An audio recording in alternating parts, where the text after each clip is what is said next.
All right, let's talk about attack.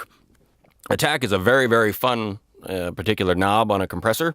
You will use this a lot, so pay attention. It may save your life.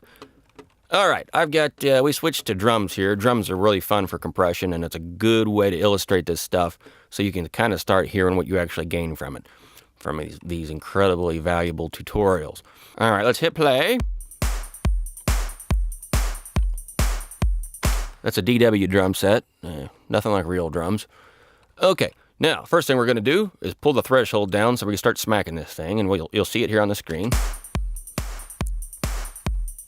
That's a good start. All right, you can already tell that does some fun stuff. Now, what I'm going to do, I'm going to turn this attack, well, let's go a little further. What I want you to do is listen to that front end transient that you can hear that drummer when he hits the stick on that snare there. You want, and the attack of the kick, we want to hear that initial, it's really a high frequency kind of sound actually. So take a listen. All right, there's nothing. Now I'm going to bring the attack up slowly. You're going to start hearing that pop come through.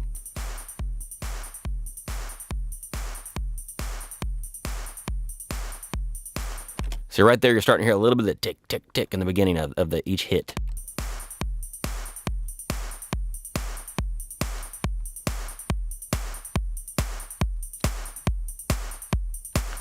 And now it just got a whole lot louder. A lot of that just initial. What's happening here, as we talked about in previous videos, once the audio crosses our threshold, the compressor kicks in. Well, we have this attack thing that says, when does it kick in? And if we set this to say, to be super, super fast, it kicks in immediately. So if we set this thing for 0 milliseconds or close to it, yeah, we can do 0 on this particular compressor. If we set this to 0 milliseconds, the very instant that this threshold is crossed, you're going to get compression. And there's nothing you can do about it. All your little transient little things that may be of value are going to get shaved off. So let's listen to that real quick. You see, that's kind of nasty. Well, let's set it to 100 milliseconds. And this means the instant that we cross this 27.1 threshold in the line across the screen, the second that happens, or instant that happens, the compressors are going to goof around and do something else. You got 100 milliseconds to get the job done and steal the jewels or, rob the bank or whatever you do. It's going to look the other way. And then after the 100 milliseconds, it's going to get you. So let's take a listen to that. And I'm going to go exaggerate this really. It's important that you get this. So I'm going to play with the settings and get real extreme here so you can hear it. Let's start all the way down at practically 0 milliseconds.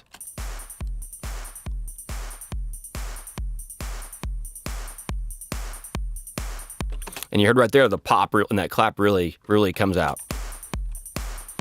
And that's at, what does it say, 6 milliseconds? It's kind of hard to read here.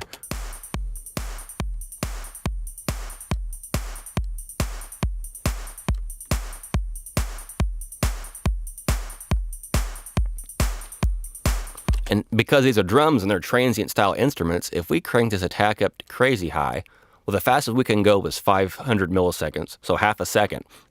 A drum, when you goes pop, you wait a half a second to kick in, well, you may not even catch it at all. So let's see. Okay, we do have a little bit of compression, but that's because this kick drum is, sustaining for really long periods of time. But watch again.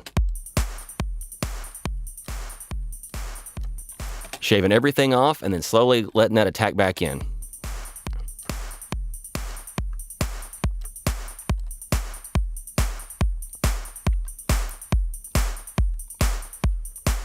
Now, we got to be careful because, as you kind of heard there a little bit with these drums, with the attack way down, we're knocking off that transient, obviously, and that's that high-end thing, and it can be of value, particularly with vocals, for example. If you take the attack too fast, you run the risk of kind of pulling the life out of a vocal track and dulling it up. By leaving a little bit of that attack in or that transient stuff, you let some of the high frequencies do their thing. And that can be a good thing. Of course, if a vocal's out of control, has all kinds of high-end junk, spitty stuff everywhere, lots of sibilants or things kind of that nature, using a fast attack can be exactly what you need to kind of tame that. So it really just depends on, and we'll get into the details of all the specifics later on in the series.